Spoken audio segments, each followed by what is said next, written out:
Good morning, guys. Hope you guys are all doing well and happy New Year's Eve. I wanted to go live real quick to kind of flush out some ideas I've been thinking about last couple months, actually, really the better part of this year. And last night, it really kind of dawned on me very clearly that I think that 2020 will be the start of the end of YouTube. I think 2019 was sort of the cracks in the ice forming. We're seeing a lot of, there's been a lot of issues with YouTube for a long time. And the reason why I'm talking about this is I know that my channel is primarily about sync licensing. And I'm sorry, I got my cat here on my lap here, so I'm gonna be giving him some attention while I'm doing this. YouTube has been such a huge part of my life for the last, man, I found out about it 2006. I remember I was finding music videos in the beginning, like old, 90s and 80s music videos that I grew up on. And I was like, whoa, cool, you could find music videos. But as, I've grown up with YouTube, it has been like my university. It's been my teaching resource. It completely transformed my life to be able to log in and learn from almost anybody on any topic that you can think of. So YouTube has been such an important part of my life that I'm not sad, I'm not happy to be thinking that this is basically the end of YouTube coming up here soon. But I got to be honest that I think there are going to be major disruptions happening on this platform. And obviously, since it's my biggest platform for sync my music, it's going to impact me as well. And I think it's going to impact a lot of creators that are either they're already established creators or ones that are just deciding to start a YouTube channel. And I've had many people email me and ask me, like, they want to know, should they start a YouTube channel, or what are my tips for starting a YouTube channel? And I have to be honest, like if you don't have a YouTube channel and you're thinking about starting one as a brand new content creator, I don't know if I would tell you to start anything on YouTube right now. I don't know if it's going to be the platform that I would say I have a lot of confidence. Like if it was a stock that I'd be putting money in, I don't think this one's going up. I have to be honest with you guys. I don't think that the best days are ahead of it, based on the decisions that management is making with this platform. Now, don't get me wrong, I'm very thankful for YouTube. Like I said, I just told you, it's changed and transformed my life in ways I can't even calculate. And it's been 100% free the entire time. And it's been free for me be able to create my channel here and put out videos as much as I want, as little as I want. I'm very thankful for it. It's really a bummer to see the sort of direction that it's going. But the thing that kind of dawned on me last night was that, YouTube is going to become the next MySpace. If you guys remember from, early days, MySpace was like the internet for many years. It was the place where everybody was. It was like the first iteration of social media, where I think the big thing that MySpace broke through was, before MySpace, if you wanted to have a presence online, you had to go build a website, which was really hard to do back in the day. You had to go probably hire somebody, or if you knew how to do it yourself, it was like you had to learn coding. This is not something for the everyday person. It was not easy to get a presence online. But with MySpace, it was like, create a user ID, put in your name, upload some pictures, and you had your own personal website. Essentially, that's how I thought of it when it first came out. And that was really cool, to have a sort of place where you could have a presence online with almost no effort. This was, wow, you can like communicate and contact people and interact with them and look at their pictures, and they could look at you. And, it became this kind of cool way to, meet people essentially online, or keep in touch with people that you actually knew in real life. So, but we all know the story of MySpace. What happened? Well, it started becoming very unuser friendly. I remember pages, you would go to some people's pages and there'd be 14 different videos and songs playing. They'd have sparkly backgrounds. You couldn't read the text anymore. It just became a jumbled mess. The features started to suck, and they didn't keep up with competing social media websites like Facebook that were much more nimble, much smaller, and they could make these changes and build their platforms essentially. And I'm not a programmer, so I'm not going to pretend to understand what happens when you build these platforms. But from my understanding, MySpace was built on a fairly faulty coding program, or at least the way that they structured the website, where they were kind of locked in place with certain features that they couldn't just easily undo. They would have to completely recode the entire website to unlock new features or update things. So Facebook was just getting started. It was very small, only had a couple of people running it. And on a more pragmatic coding software, or a coding platform, again, I'm completely ignorant of this stuff. It probably shows. But because they were smaller and they sort of built their foundation on rock rather than sand, so to speak, they were able to adapt and change and modify. And the other thing with MySpace is they obviously got bought out by News Corp. And so once you have a small company getting bought out by a larger company, when you want to make big changes to your platform or adapt, now you have many layers of bureaucracy that you have to go through, right? You got to go all the way back up to the head of News Corp or whoever's in charge of this division. It has to filter all the way back down to the people on the ground, the engineers, and the designers that can actually make these changes. So it's just a slow moving dinosaur when you have a major corporation sort of investing in you and making sure that you're doing exactly what they want because they have most of the control at that point. Well, YouTube is obviously a little bit of a different platform because it's not necessarily a social media platform that everybody creates an account and everybody creates content, but you obviously see a lot of similarities where look at all the changes that's been rolled out in the last year. Have things been getting better on YouTube in terms of your experience as a consumer and because I'm primarily a consumer of YouTube. Yes, I put out videos here, but I'm primarily consuming YouTube. Like I have subscriptions and I watch videos every single day. As this year has gone on, I noticed it in 2018, but definitely in 2019 was probably the worst year for functionality on YouTube. I find the content that I want to find much less. It's just not showing up on my feed. I'm being recommended a lot of content that I'm not interested in, not looking for. A lot of these smaller independent creators that I fell in love with on this platform are being kind of pushed to the back of search results. That's actually happening. And a lot of content creators that I'm not really interested in following, like primarily huge major corporate players, are the ones that are being fed to me first. On top of all that, I'm seeing a lot more ads on here. And that's why if you guys notice on my channel, I have no ads. I hate ads. Ads are really annoying, especially when you just want to watch something really quickly on YouTube. And so I definitely didn't want to have that friction between you and my content. So that's why you won't see ads on my channel now, in the past, or ever in the future. I'm never going to throw ads on my channel. I think they're obnoxious. So I don't want to, but I'm getting a lot more of these ads. You're getting ads start of the video, 4 or 5 times throughout a video, and then at the end of the video. And then when it goes to the next recommended video, which I'm not interested in, is completely unrelated, there's another ad on the beginning. So you get these ads back to back. So all of that adding up is turning into me going, I don't like this anymore. Yeah, that's just kind of my gut feeling. I don't like this. I don't like what they're doing. I don't like how they're structuring this. I don't like the priorities that they're putting in place. I don't like how they're sort of getting away from what their core function was. I remember 2006, 2008, when I first was following a couple of the very early YouTubers. I thought, this is so cool that this is not cable. This is not, mainstream content, whether it's news or entertainment or sketch comedy or whatever. This is all independent, weird, kind of edgy, interesting stuff that's on this platform. And you can't get this stuff on TV and in cable and in other networks and other opportunities.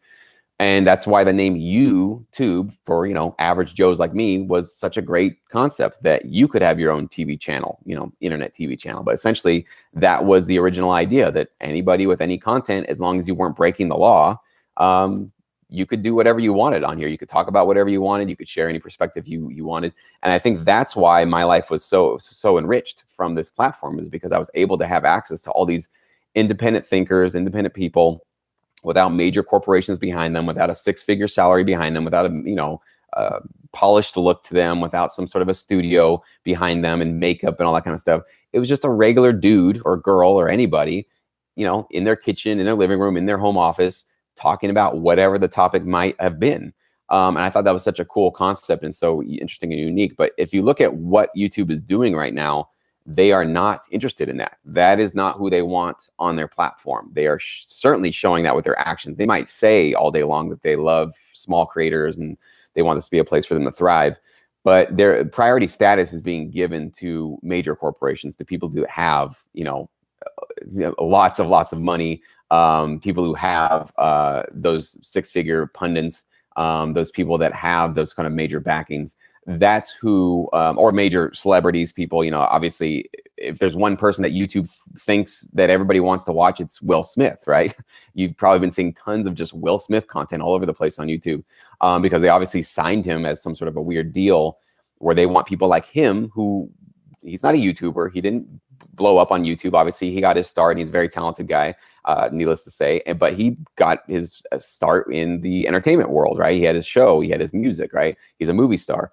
But this is now YouTube kind of trying to get away from the smaller independent creators and favorite those bigger, already established either celebrities, musicians, news corporations, whatever it is. Like, they just are not interested in the people that are just kind of DIYing it.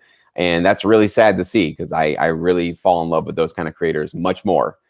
If I wanted to go watch CNN, MSNBC, Fox News, any of those, Will Smith, Katy Perry, there are places for me to go do that. I don't need that stuff to be pushed in front of me all day long.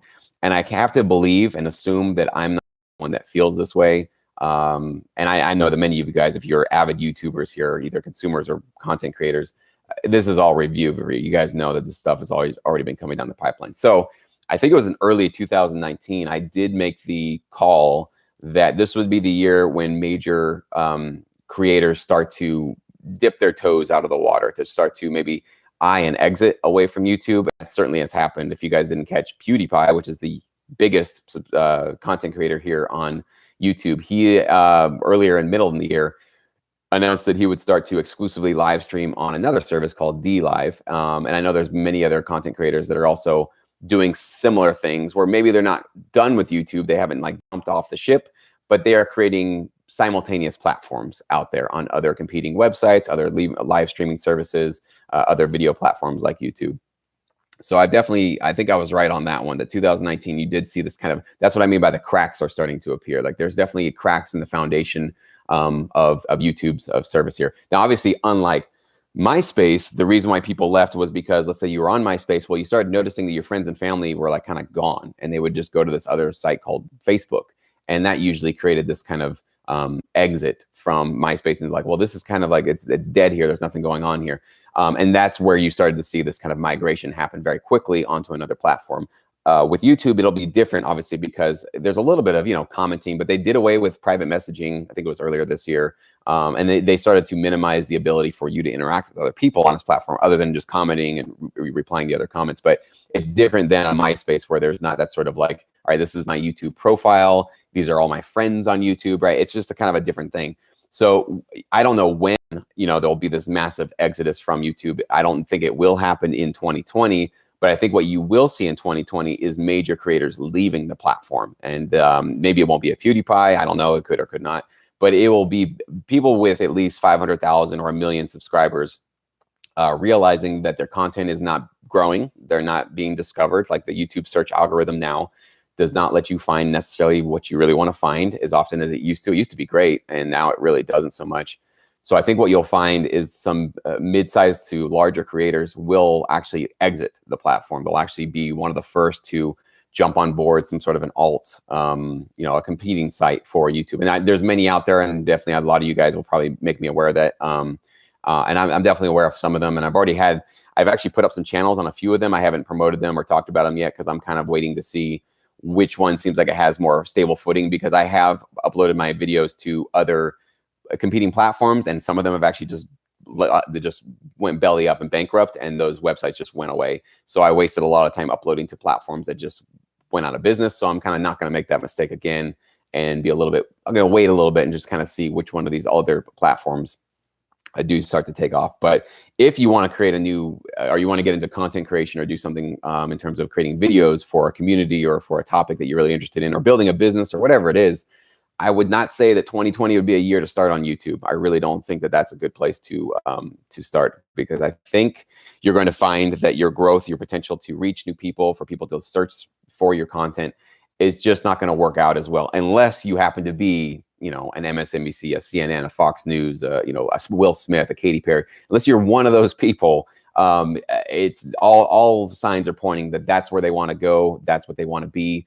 They don't want to sort of help younger creators. Now, I don't know all the business end of what happens with YouTube. There might be a very good financial reason why they're doing this. I imagine they probably make a lot more money on those corporate kind of creators, and not so much on small. But they're definitely not making anything off of me. I don't put ads on my channel. I definitely maybe help them in terms of I attract people to their website. So eyeballs and watch time, that definitely helps them.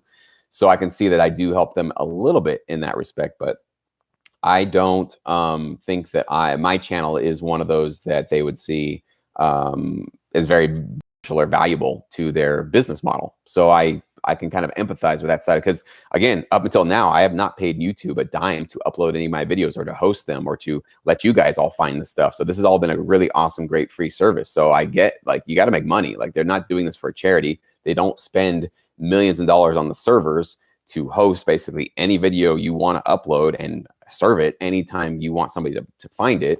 They're not doing that all just for free or just for a charitable cause. This is a business. They need to be profitable with it if they want to keep this thing going. But I think what you're going to see with some of these alternative websites is they're noticing this. They look at the business model of YouTube, like realizing that this might not be something that sustains them for years and years and years, especially the ad model. Ads piss people off. People don't like ads. It's not really fun for them. And they're seeing now the business model that YouTube set up all those years ago it's just big problems. There's just a lot of problems with what it's doing now. So I think maybe more of a decentralized peer-to-peer structure for a website, where basically everybody who looks at the video is basically donating a bit of their computer processing power to host and serve those videos. So there's some of that new technology coming on board. Blockchain technology is obviously coming on board for a lot of these things. So I think YouTube, unfortunately, as great as it's been, I think it's going to be a big billboard for a lot of the next generation of video platforms to look at YouTube as a sort of model of, like, they got a couple of things right, but man, their business model was flawed from the beginning, and we're going to try to build something that works better, that allows for independent content creation, that doesn't throw ads all over everybody's video, and that has some sort of a sustainable model so that you can still find that great, awesome, interesting, independent content that you can't get from a cable subscription or from some of these major providers. So I think 2020 will be the start of that. There will be some major creators leaving. They'll exclusively be either they'll be done uploading their channels, or they'll just be done, they'll delete their channels, and they'll exclusively be uploading on other platforms. I think 2020 is the start of that. When will the sort of massive collapse happen in terms of the Myspace moment? I don't know. It might not be an instant moment. It might be a long-term thing. Again, all of this is a caveat with if YouTube's management completely reverses 180s and figures out another way to deal with this stuff. Like, maybe all of this will go away and YouTube will have its finest days ahead of it. I really actually hope that is the case. Realistically, you kind of look to the past to see what's going to happen in the future. What's been happening in the past is they're telling you, this is where we're going. These are our priorities. We're not interested in going back to our original core focus of this platform. So we'll see what happens with 2020. Just so you guys know, though, I am not planning on stopping uploading. I'm not like abandoning YouTube or anything like that. I'm just a little bit more in mourning over this. I'm not happy about this. But I still feel that where I am with my content, I still think people can find me. It feels like people do always let me know, hey, I just found your stuff on YouTube. So that's really cool that it's still able to get to those people who are interested in this content. But I think my days are numbered. That's basically what I'm saying. I think if other people in various, like if you do news commentary, right? That's one of the things I definitely noticed, that if you type in any news topic right now on YouTube, good luck finding anybody who's not a major corporate news provider. You're just not going to find it. They've prioritized other people over you. So if you're trying to get into, doing a news analysis or political analysis or anything like that, world events, anything, no, definitely don't get on YouTube right now, because you'll be buried in the search results. You will not be recommended on the sidebar. So that's one sort of genre of content that they're basically letting people know. If you're independent and small, don't even try. We're not interested in helping you out. So, for me, for music and the music industry stuff, I'm fairly safe right now. Because I'm a small independent creator, but that could change. There could be some major corporate person, corporate company that comes on board and says, hey, when anybody searches anything about the music industry or sync licensing, they need to see our content before anybody else's, right?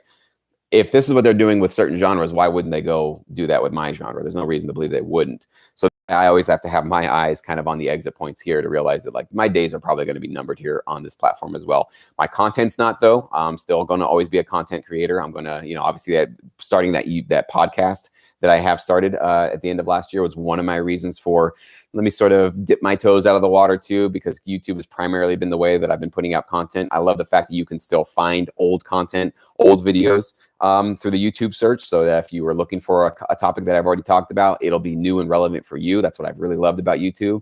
But if that goes away, again, this is not the platform where you can do that anymore. So the podcast is another attempt for me to basically create maybe new channels out there for people that are looking for this. And I actually got a really great, awesome, positive review on my podcast the other day. And he said he actually typed in sync licensing. I think it was an Apple podcast, found my podcast. It was one of the first ones that popped up. So I'm like, okay, good. That's actually working. People, if they're looking for this, they're actually able to find it. So that's one thing that's very encouraging.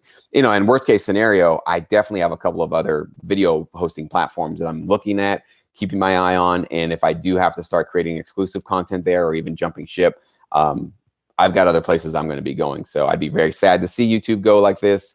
Hopefully I'm wrong about all this. Hopefully they change. But yeah, just last night, it was really starting to bother me quite a bit. And I wanted to just put this out for you guys. I might do a scripted video about this. I think this is a topic that I could do a really interesting, almost like documentary style kind of cool video that I think might be really entertaining and fun. But who knows? We'll see. I just wanted to kind of flush my thoughts out there. So let me go ahead and see some of your comments here. I've been sort of ignoring you guys. Sorry about that. Just give you guys some shout outs here. Sonic Scott, what's up? Burn, what's going on, Burn? Michael, good morning. Mems Beats. Jure, what's going on, dude? Brody. I don't see a lot of YouTube competition doing a great job. No. Yeah, so there's a lot of other competitors right now. BitChute is one of the bigger ones I've been aware of. There's I think DTube is another one. There's BitTube. I mean, there's a lot of them. I think BitChute right now is one that's making the most noise. And yeah, if you go look at that site right now, it's kind of a mess. The search function doesn't work well. A lot of problems with it. But the other thing you got to realize is that go back to YouTube in 2006 and 2007 and 2008 when it first got started. YouTube was a mess too. And I think some of these competing sites are actually miles ahead of where YouTube was at its infancy. So you can't go like, well, YouTube is like slick and, it's user-friendly and all this kind of stuff. And these competing sites say suck. You're comparing apples to oranges, right? So you got to compare early YouTube to early, these other competing services. And I think if you do that comparison, you'll actually see that these competing services, because of YouTube, actually, they're able to look at their mistakes and the problems with YouTube. They're on a much better, more solid footing as where they are. But yeah, they're not there yet. I agree with you. I've tried to use a lot of these services, and some of it's kind of cool that, you kind of feel like you're going back to this retro 2007 YouTube era, and you see this really interesting content that you're not allowed to see at all on YouTube anymore. So I think that's exciting. I love that kind of stuff.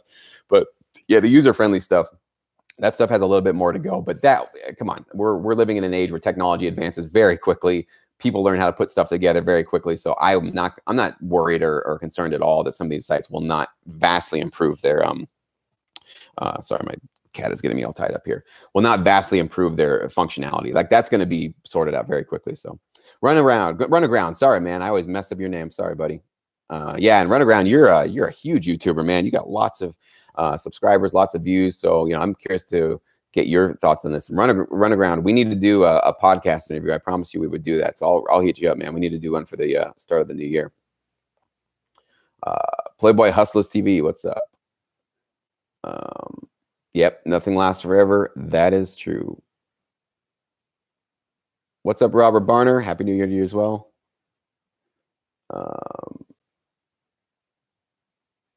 Okay, songs. I peaked at 50,000 views a day last year since Adpocalypse.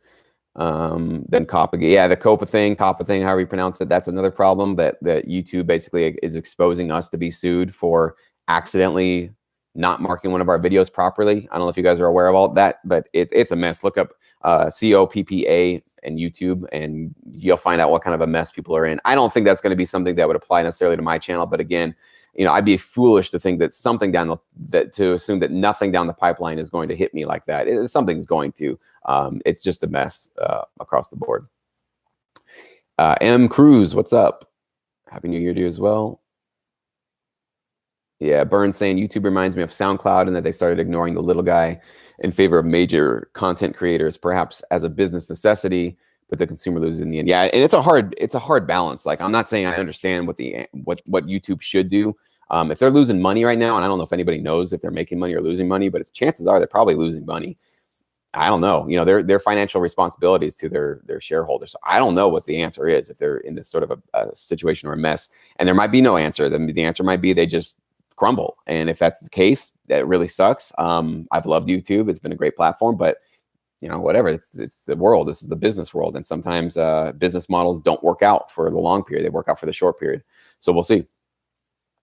Brody, it's hilarious how many Jimmy Fallon ads I get. Never watch that stuff. Yeah, I mean, that's another thing too. Like, you log on to YouTube. I don't watch Jimmy Fallon, Jimmy Kimmel, Stephen Colbert. I don't watch any of that late night stuff. Once in a while, if there's like a guest or something like that, I'll watch it because I want to watch that guest. But yeah, these guys, I'm not into. Nothing against them. Some people find them funny, some people don't. But yeah, that's basically what you're getting here. You can see what YouTube wants you to watch. You watch this. This is your stuff that you want to watch. And it's like, I'm not interested in that. Doesn't matter how many times you say you're not interested in it, they still want you to watch it. So,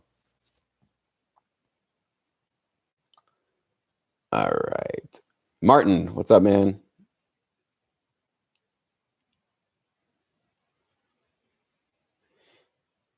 Yeah, we've had Will Smith shoved in our face for 3 decades. Enough of that guy already. Yeah, I would probably agree with that. I think I liked Will Smith a little bit better in his earlier years. And if people want to find Will Smith, they should go find Will Smith. Like, he can just put up a channel just like everybody else can. And if you wanted to find him, you should be able to just type in his name or anything he's done and go find him. But that's not their model. Their model is they want you to be engaged with his content, whether or not you're interested or not.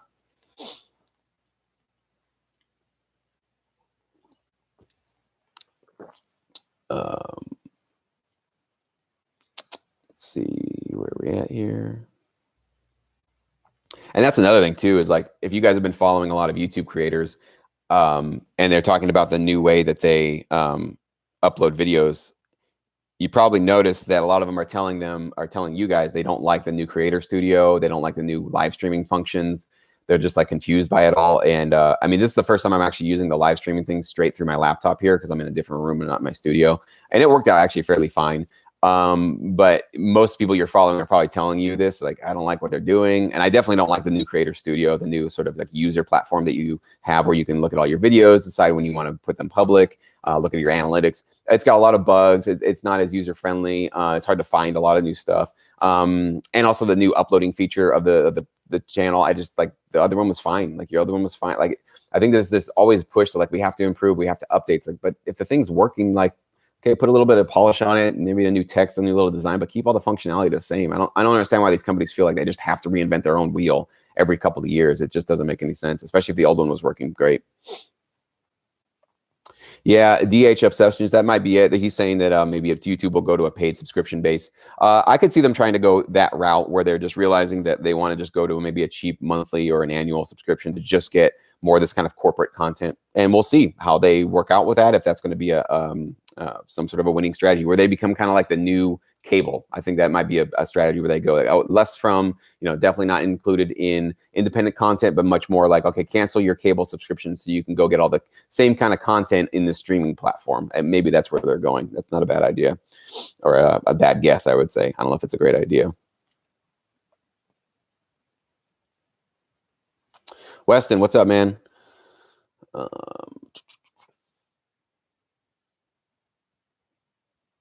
Sonic, Google Chrome is still helping independent creators and pushing their YouTube videos. I don't know how Chrome is doing that. Maybe you can enlighten me on that one, because it's just a browser. So how is that pushing people's YouTube videos?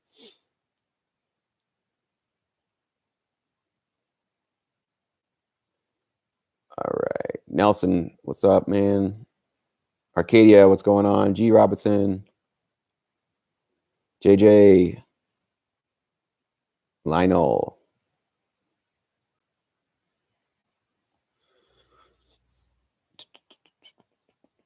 Yeah, YouTube's this is also from Sonic Scott. YouTube's main priority is to keep people on the platform as much as possible. That is their root interest, to dominate the market.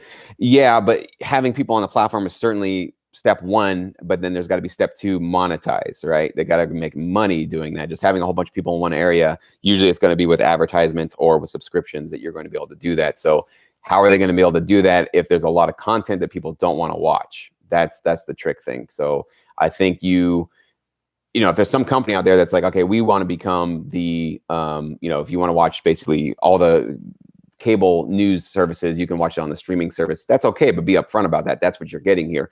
YouTube, the reason why there's such a mess right now is because it's been a 180 flip on their appeal and their marketing from the beginning. The name YouTube says, we are not cable. We are not corporate. We are basically average people sharing their recipes from home. We're people showing funny videos of their cats. We're people talking about sync licensing from their home studios.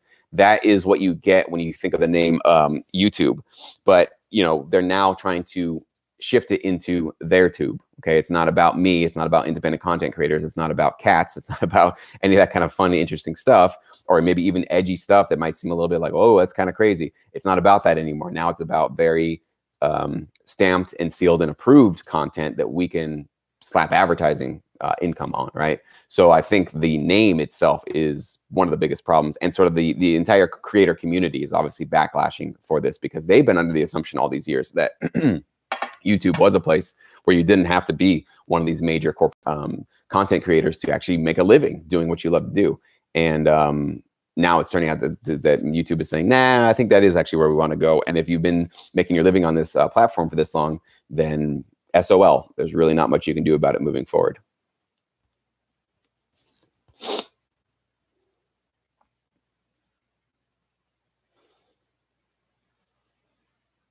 Yeah, Martin makes a good point. Comparison also can't be used because YouTube is financed by Google, so they have all the R&D funding they need to stay on top of the game. Yeah, so they have, and that's what's even more unbelievable, that they have so many resources at their fingertips and they can't get this right. It's kind of the same thing, and I won't get into this, but I've been really going down a rabbit hole with the new Star Wars movie that just came out, and just seeing I'm not a huge Star Wars fan. I actually never really got into the original trilogy, but I'm very fascinated by it because I think that, if you're not aware, there's a large segment of the fan base of the Star Wars franchise that hates the new trilogy, absolutely just disgusted by it.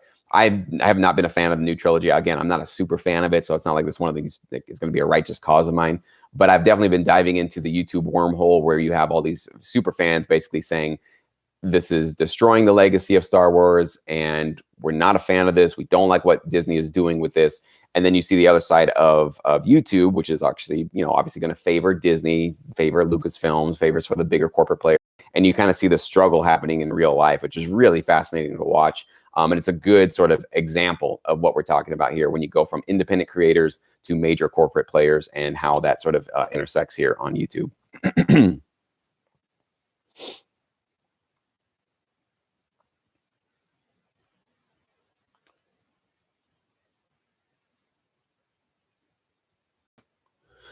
Oh, okay. Yeah. JJ's asking about Sync Academy and the Mighty Networks. Yeah, because I host it on a different platform. I back up all of my videos, JJ. So for any of you guys that are wondering or worried about even my videos here on YouTube or on Sync Academy, all that stuff's on 2 different hard drives in 2 different places. So I have backups for my backups. I am very aware that if something goes down, because you host your stuff through other websites, things can just go out of business. Platforms can just go down.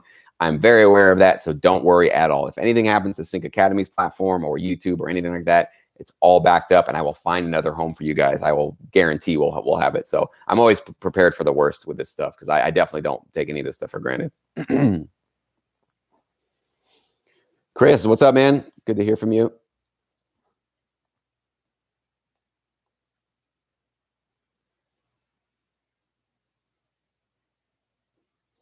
Nelson, could TikTok be influencing this? Possibly. I'm not really big up on knowing what's going on with TikTok. I'm not a user of it. I haven't put any content on it.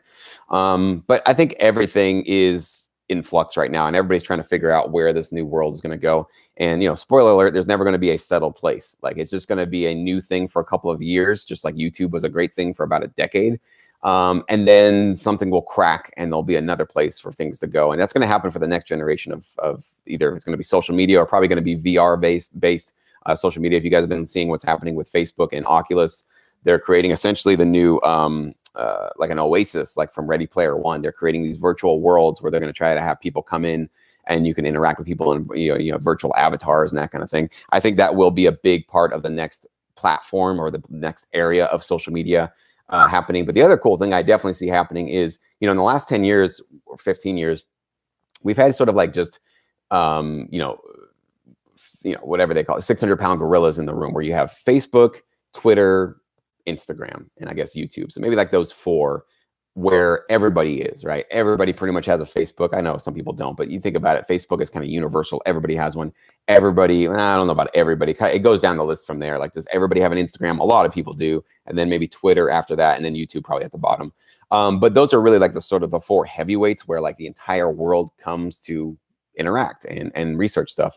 I think what you're going to see moving forward is a splintering out of social media. I don't think you're going to have these like 4 or even 10 major players that people go to. I think you're going to see something like 50, 100 different platforms, and there's going to be competing platforms across the board where people can go find different kinds of content, and everybody's going to kind of like specialize in a niche form of content. So like YouTube right now, what do you got? You got everything from cat videos to political videos to, makeup tutorials to sports to chiropractors cracking people's backs. I mean, you got literally everything you can think of on YouTube. I think new video platforms will have to niche out a little bit and not become an all things to all people sort of a thing. And they will specialize in certain genres. So if you want to go get funny, cute cat videos, you will go to this video platform. If you want to get political commentary, you'll go over here. Maybe even a certain kind of political commentary. You're going to get right-wing leaning ones, central ones, left-leaning ones. I think you'll see this sort of fracturing out and subculturing out, for lack of a better word, of social media happening. So people will become much more enclosed in little bubbles all over the place. I don't think you will have one sort of dominating platform like YouTube moving forward. So I think they'll be much more diverse. And that means it's going to be a lot more work for people like me, because that means I have to make sure, because right now I can be lazy. I can put up one or 2 videos a week on YouTube and know that pretty much anybody on planet Earth that wants to find online video content, I know where they're going to go. They're going to come to the place that I'm uploading to. So that's been a great part of YouTube, which is why I'm begging if anybody at management ever sees this video, please, not that I don't think they will, but I hope that they just think and realize that like you got something really cool here, something very special. And I hope you can figure out a way to make money with it without alienating people like me and like small creators. But not holding my breath. So, yep, that's what it's about, Weston. I think this is MySpace 2.0. I think you'll one day, if they don't change, again, that's the caveat, if they don't change, they keep going on this path, there will be a day where when you think about what's the term or what's the brand MySpace make you think now, you laugh at it, right? It's a joke, aha, that thing that everybody was into. Unfortunately, I think you go a couple of years in the future, YouTube will be the same. It's going to be a laughing stock. It's going to be a joke. It's going to be sad. It's not going to be good. But just, for whatever it's worth, those are my thoughts on where it's going. So we'll see where things go. So with that being said, guys, I know this might have been a little bit of a downer thing, but it's really not. I'm very encouraged. I'm very hopeful. I'm looking forward to the new year. I have a lot of content ideas. I have a lot of new videos already shot, a lot of podcasts already filmed. Everything's coming together really nicely. And I do see a positive place to go moving forward into 2020. And if it's going to be, if there's going to be new places other than YouTube, I'm excited. I feel like, we're kind of going back to that 2006, 2007 era where there's, again, if you guys are new content creators, imagine right now, okay? Imagine if you had the foresight to go, man, if I'd created a YouTube channel in 2006, how big would I be in 2019 on YouTube, right? Well, we are in 2006 of the next generation of content creators out there. So there's opportunity all over the place right now. So I'm fairly new and I've only been doing YouTube for 3 years. As a creator, I've been watching it for years, but only as a creator for 3 years. So I see this as like a golden age of the next opportunity. And it sort of mirrors my philosophy with sync licensing. I know there are those that are naysayers, think that the industry is all screwed up and, the best days are behind us and there's nothing really to get excited about anymore. BS. I think that you are looking in all the wrong places, or you have your eyes shut to the future possibilities of what's going to be coming forward in this industry. So I'm looking for places to become that next 2006 opportunity. Like that's what I'm always looking for. Where's that next one? Because yeah, it might take you 5-10 years to grow it, but you should take advantage of it when it's right there. Okay. This is almost like, finding, some sort of a stock that is at 10 cents right now, but you had the foresight to know that in 10 years it's going to be worth $4,000, right? We're in that era right now. There's money literally on the ground for you to go pick up. There's opportunities out there. There's exposure out there waiting for the next most creative, most innovative, most hardworking content creators and music producers to take advantage of. So if you're not seeing that stuff, you're not looking for it, and you at least don't have a sort of, okay, maybe you don't know where that is right now, but at least have an optimistic, hopeful point of view on it, you'll never see it. These opportunities will not present themselves to you because you'll just be shut off to them. So I hope you guys have that. You share that with me. You have that optimism moving forward into the new year. And I hope that I can do anything I can to point you guys in those directions and in those opportunities as they come obvious to me. So with that said, guys, have a very happy and safe New Year's Eve. No drinking and driving, obviously. Be safe. Get home to your loved ones if you're going out. I'll probably be asleep well before midnight. Last time I've stayed up to midnight, I can't even remember. I'll probably stay up late enough just to watch the New York celebrations. That'll probably be my New Year's and stuff, which is okay though, because I love going to bed early because I love waking up early. So with that being said, you guys have a happy new year. I can't wait to do some great, awesome, and produce some new videos for you guys, some new content in Sync Academy. Obviously, we got those 2 new libraries coming in Sync Edge. Tomorrow. It's tomorrow. Yeah, tomorrow. So we got the first coming up here. So we got those new ones coming up. So I'm very excited for the future and what's going to be coming with Sync My Music, with Sync Licensing, and with all of your careers. So please always keep me updated, keep me posted, email me, comment, post, whatever you need to do. Let me know how you're doing in your Sync Licensing career, whether you're struggling, you're really frustrated, or you're getting accepted, you're getting those placements. I want to hear about all of it. So please keep that feedback coming my way. So here's to your guys' happy new year and to a very happy new decade.